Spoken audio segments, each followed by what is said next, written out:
What's going on, ladies and gentlemen? Welcome to another video. In today's video, we'll be covering a task 2 speaking question, and it's going to be based on letters. So take out your notebooks, grab your writing utensils, and get ready to take some outstanding notes.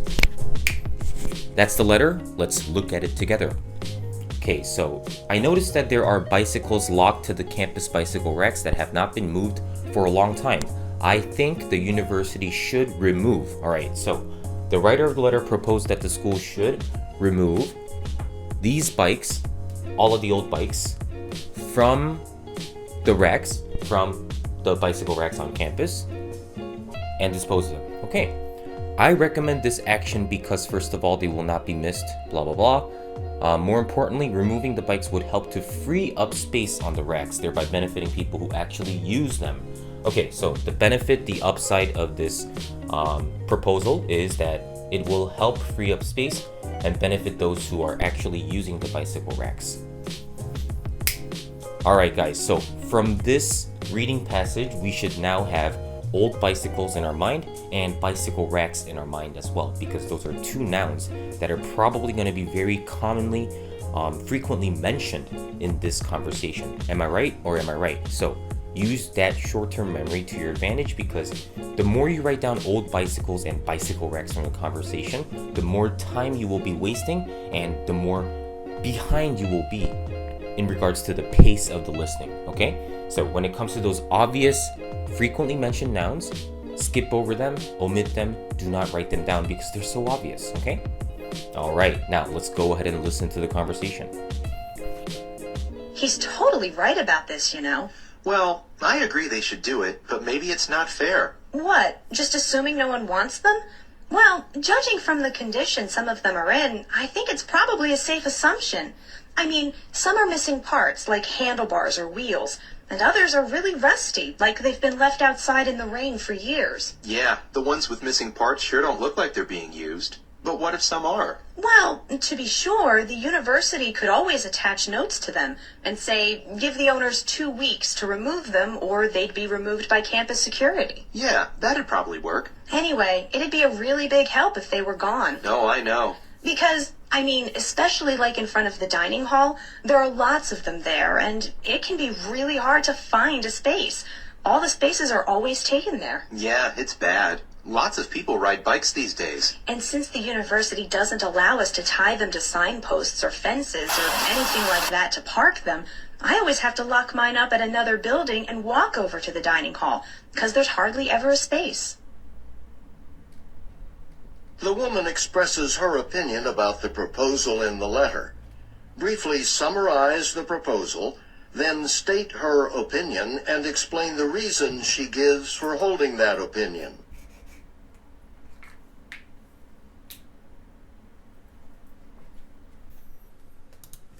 The writer of the letter proposed that the school should remove all of the old bikes from the bicycle racks on campus, and the woman is looking forward to this.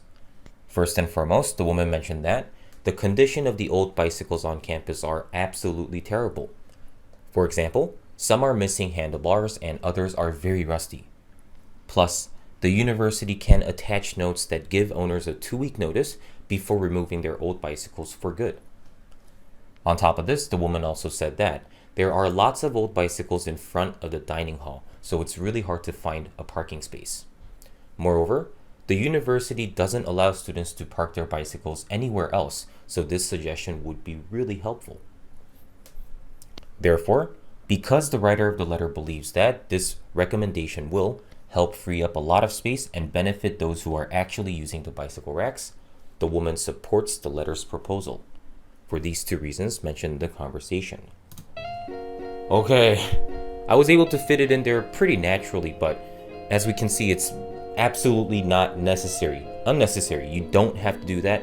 Do not follow or copy this, okay? Not this.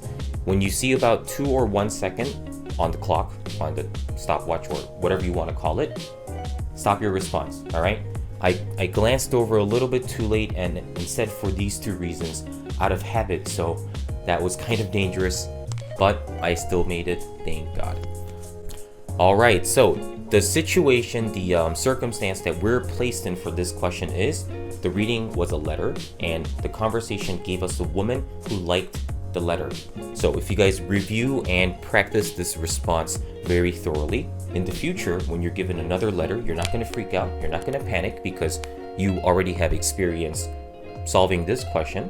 And then in the conversation, if the person happened to support the proposal from the letter, then once again, you should be very happy and very familiar with the steps that you're supposed to take yourself through. All right? That's the name of the game. Inexperience makes questions difficult, but experience makes those questions very manageable and very easy. So guys, review, use your memory to your advantage, because if you remember everything that you've learned, you'll be the smartest person in the world, okay? It's not about how fast you remember it, how fast you memorize it, how fast you absorb it.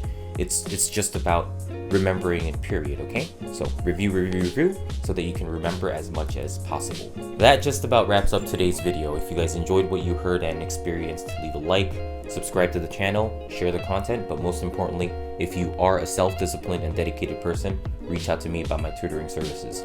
Let's get the score that you need and deserve as quickly as possible once everything gets back to normal. Peace!